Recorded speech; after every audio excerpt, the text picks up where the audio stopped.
Hello. Welcome. How are you? I'm great. Good. I wanted to connect with you too because I initiated one of the study groups back Yes. whenever you thought of that, and I haven't Yeah. had a chance to join this group since then.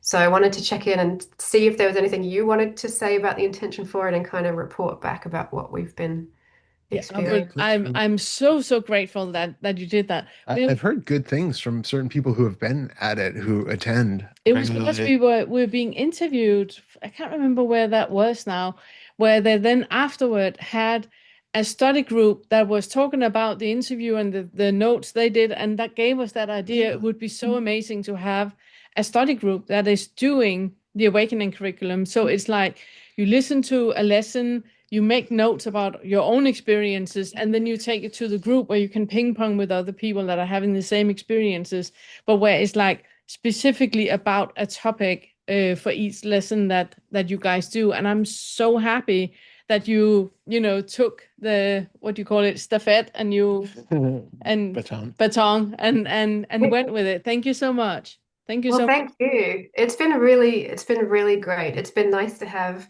kind of a formal structure in place where we all have got a goal, but then we go away and we investigate in our own lives. Yes. We come back, and the groups are not really like a deep inquiry, but they're more talking about what we discovered Yes. Yeah. and also talking Exactly. about the lessons, especially parts. It's been nice as well to do it with to have this group with students, not a teacher, because Yes. we've been able to go, I really didn't get that part. And Yep. then another Yeah. person can say, oh, but remember, Vanilla said, it's not that that's wrong, it's that it's just a place, an opportunity to find identification. We all remember different parts of the lesson, so it's been really I great. love it so much. It's so brilliant. If there's anything we can do Yeah. to help at any point, please let us know. And I'm so, and it's also a shout out to everybody that is listening to this that would like to be in a study group. That there are, I've heard so many good things about the group, so I'm really happy about that. Yeah, I don't know if we always end up having questions, but I think I had a question earlier that's kind of disappeared for me now, but it was like when I was writing up the kind of discussion questions, which we often use ChatGPT to just Yep. have a starting point for what we're going to talk about. Love that. It was deep. We were in Fetter too and talking about a lot of trauma and family experiences. And at that point, we kind of collectively decided to stop recording because we all felt a Yeah, little bit safer to just be completely makes bleh. yeah, Yep. yeah, makes Um, sense. and I was curious because I think this is part of a slightly different issue for me, which is like OCD, moral scrupulosity, feeling overly responsible. When I was writing out questions about, um, like, if you can't look at your family and your past and your parents and say that they were amazing, Mhm. then you've got more work to do. And I feel like somebody who's a qualified teacher could put those words out in the world, but even just typing them felt very scary to Yeah. me. And Mm. I wanted to ask, like, when you are having these group discussions, is there anything that you intentionally do or put in place to create a safe space when we're discussing deep trauma? I'm not sure I understand the question. Yeah, maybe it's not a question that makes any sense because I know that we're all in this group because we are deeply willing to open up all that stuff and look into it.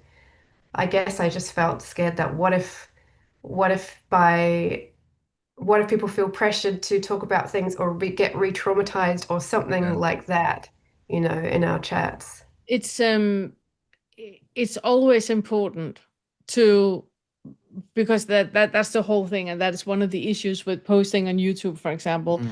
and not in a closed group where I know who hears it, and everybody are caught if anything is happening. On YouTube, it's like completely open and anybody can hear it, and you can absolutely be re-traumatized by watching things on YouTube that the creator did not mean for people to be re-traumatized, but they had just a thing that they need to work with. So that can absolutely happen. I think it's important in any group that there is a full acceptance, unconditional acceptance for whatever anybody brings to the table. That it's just keep reminding yourselves that nobody knows what is the right experience for Gary. Whatever Gary feels is valid. That can be pointing to Gary on, do you recognize this feeling? Is this, and always, always ask questions. Never tell people what they experience, because who are we to know? So always asking Gary, but when you say that you absolutely hate your family, do you want to work with that? Do you see that hate is happening in you? Your family is dandy, living their lives and do not think about you at all. Do you see that hate is in you? Do you want to talk about that? Do you want to work with it? No, because I hate my family. Okay, then we don't talk more about it. And Gary is the one that is the guardian of his boundaries to feel that, no, I don't want to talk about this. And nobody should push him about that. But if he says, I want to talk about it, and you then have a feeling, okay, it sounds like there's not healthy boundaries here. Are you sure? If he's saying something, or if anybody's like forceful towards themselves, love, compassion, and kindness, unconditional acceptance, it's the keywords in anything that we do. And if you hear somebody is talking about themselves where there's not love, compassion, kindness, and unconditional acceptance, then remind them of their being unfair. They're judging themselves too harshly, because there's nothing wrong with any of us. Yeah. Yeah. That makes perfect sense. Thank you. And I think that is how it's been playing out. So that's Yeah. nice to hear. Yeah. Yeah. So strong boundaries and lots of love, compassion, kindness, and unconditional acceptance. It's what we all need. Everybody who's here, if you did not know, you're absolutely okay. There's nothing wrong with you at all. And then in a bracket, I just want to say, I saw that you guys in the community talked about fear and OCD. I think it was Ben who brought it up, and I made a video about it, and it's coming out on the 15th, I think it is. Okay, amazing. It's been really interesting to work with OCD since having done this other stuff. It's a very different experience, but it's funny how, they call it the doubt disorder, and I've just done all this work on doubt, and there's such a deeper foundation for being able to say that's a compulsion. I'm not engaging now that I have the thing about, thought ping-ponging back to thought and going back to the body and all of that stuff. So that's been great too. In general, it's felt more like when we started the study group, there was a sense of, oh, there's so many videos. It's such a long journey. I'm so far away. I want to get through it. I want to do all the yucky emotion stuff and get that out of the way.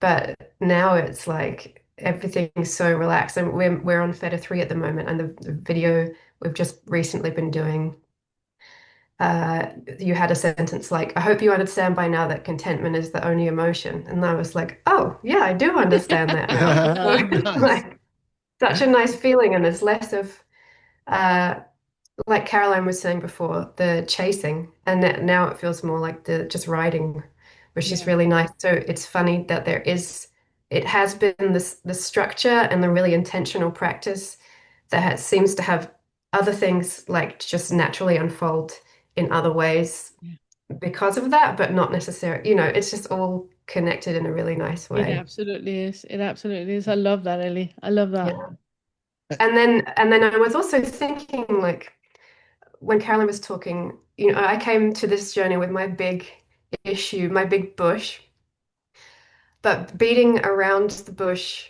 by working on all the other things in my life with those lessons has actually helped me untangle the bush as well. So it's a bit of both, I think. Yeah. So thank you. Thank you so much for all the material. We're You're having so a welcome. really good I'm time. so happy to hear that. I'm so happy to hear that. We had a long talk yesterday, Todd and I, about parallel play. Yeah. And I really, really love this parallel play that I have with you guys in the community. That I'm. Do you know what I mean by parallel play? Yeah. That you're doing your thing and I'm doing my thing, and it makes me feel so warm and fuzzy and content and happy, and it makes me feel so connected too. So I absolutely love that. Thank you. Thank you. Thank you so much. Yeah.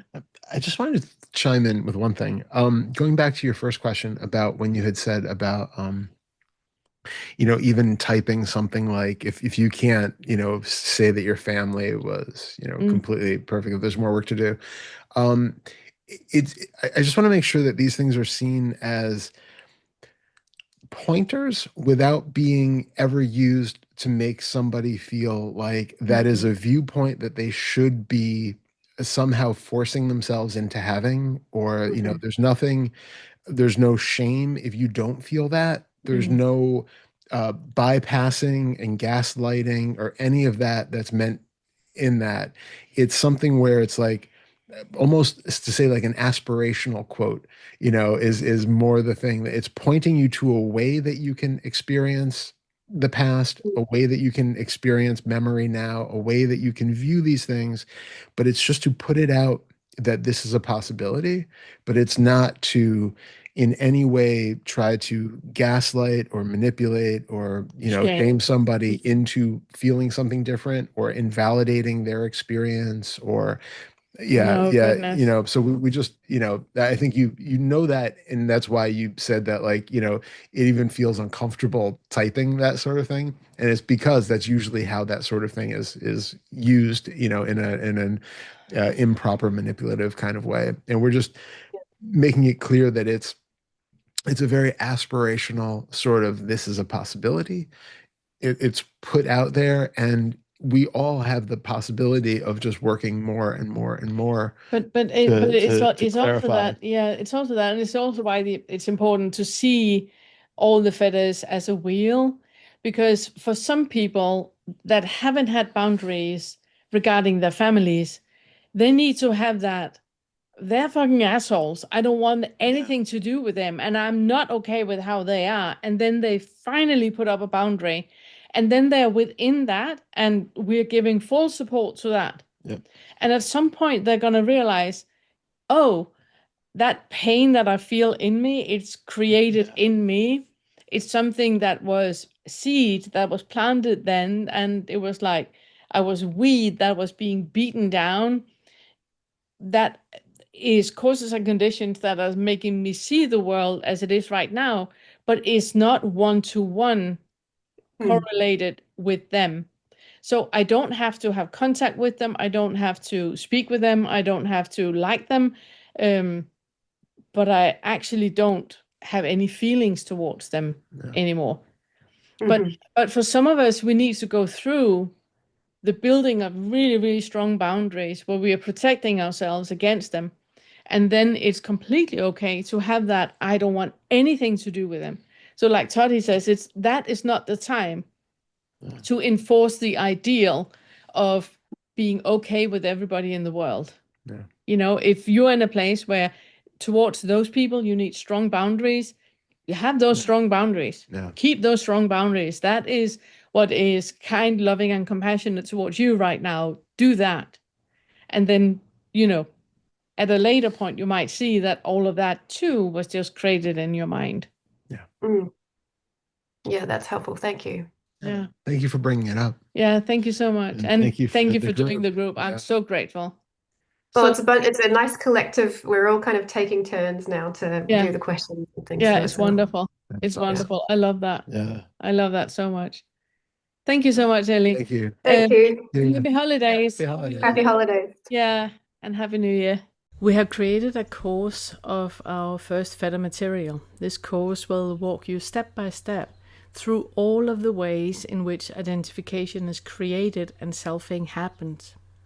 If you've been struggling to see through the self structure or have that first awakening shift, this course contains hundreds of tools to help you discover the selfing mechanisms when they're happening, and then see through the illusion of identification that are created.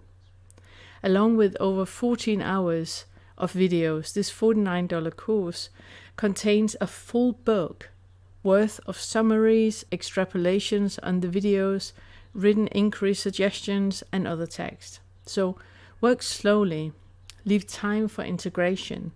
This is powerful material and it can be life-changing.